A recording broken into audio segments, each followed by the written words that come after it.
विद्यार्थी मित्र हो, आज आपण BA तृतीय वर्ष भाषा विज्ञान या अभ्यासपत्रिकेचा विचार करणार आहोत. मागच्या तासामध्ये आपण बघितलं की भाषा ही ध्वनींची बनलेली असते. भाषेचा जो ध्वनी आहे, जो ध्वनिक्रम आहे, तो सानुक्रम या ठिकाणी लावावा लागतो, तरच त्याला अर्थ प्राप्त होतो. आणि असे अर्थसुद्धा भाषेमध्ये रूढीने तयार झालेले असतात.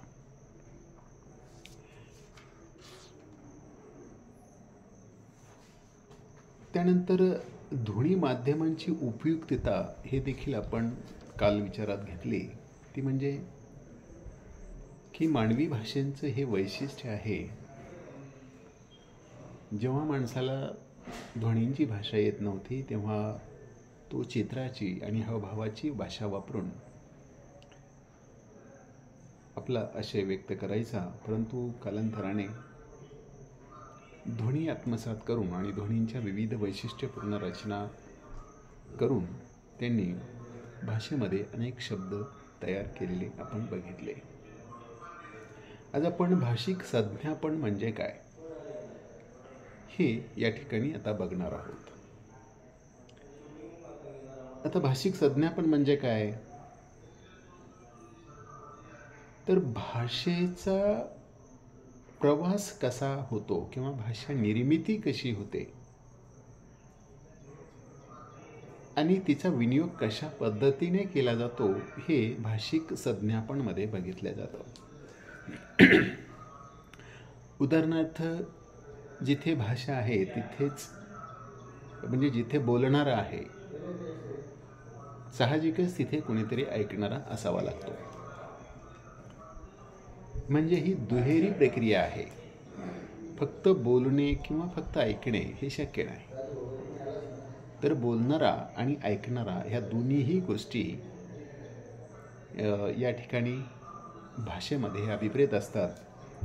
आणि म्हणूनच भाषिक संज्ञापन पूर्ण करण्यासाठी किमान दोन घटकांची किंवा व्यक्तींची असं म्हणू आपण की या ठिकाणी गरज पडत असते. कारण शेवटी एकांचा विचार दुसऱ्यापर्यंत पोहोचवण्यासाठीच भाषेचा उपयोग होतो. आणि म्हणूनच दोन घटक किमान या ठिकाणी आवश्यक असतातच. या ठिकाणी आपण असं बघूया की बोलणाऱ्याने उच्चारलेले वाक्य ऐकणाऱ्याच्या कानावर पडून त्याला त्याचा अर्थ समजला की भाषेचे कार्य पूर्ण होते.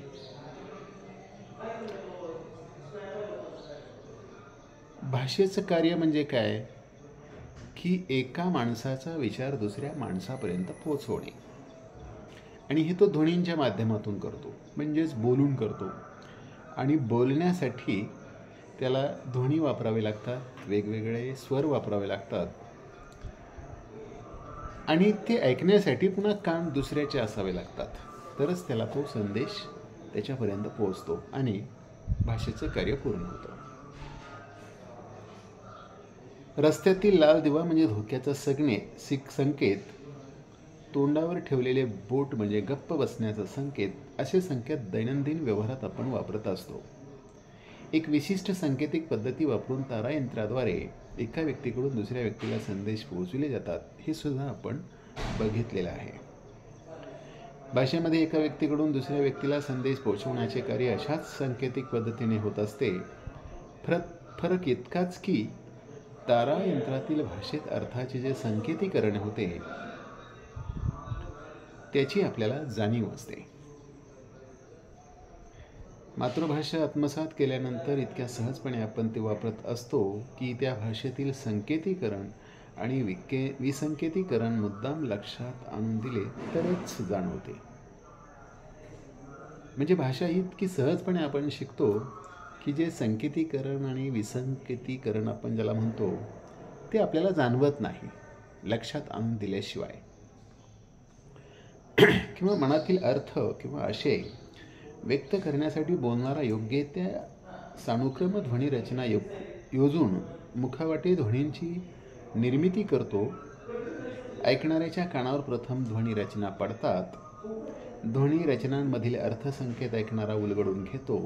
तेव्हा त्याला बोलणाऱ्याला काय बोलायचे होते, काय म्हणायचे होते हे समजते. बोलणारा आशयाचे ध्वनी रचनांचे संकेतीकरण करत असतो.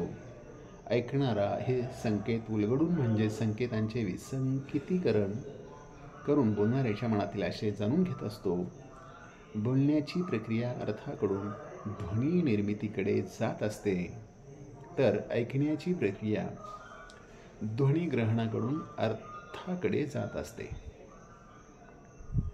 बोलणाऱ्याच्या मनातील आशय ऐकणाऱ्याच्या पर्यंत जाऊन पोहोचणे याला भाषा विज्ञानात संज्ञापन असे म्हणतात.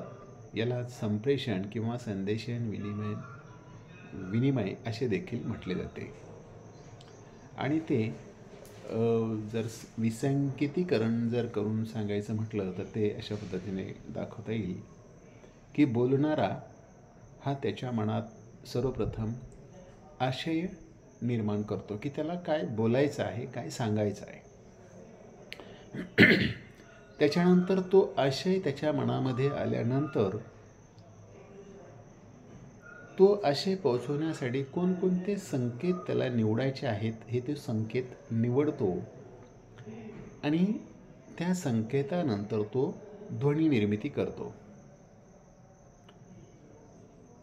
आता हे झालं बोलणाऱ्याचं आशय एकत्रित करणं, आशयाच्या संकेतीकरणाला एकत्र करणं आणि त्यानंतर ध्वनी निर्मिती करणं.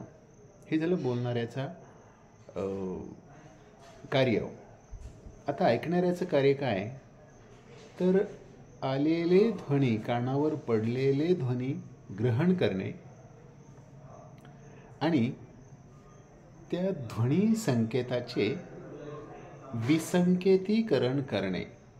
म्हणजेच त्याने जे जे शब्द उच्चारलेत समोरच्या व्यक्तीने ते शब्द संपूर्णतः समजून घेणे, त्याच्यातला संकेत समजून घेणे, त्या संकेताचे अर्थ समजून घेणे आणि नंतरच त्याला आशय त्या ठिकाणी मिळत असतो.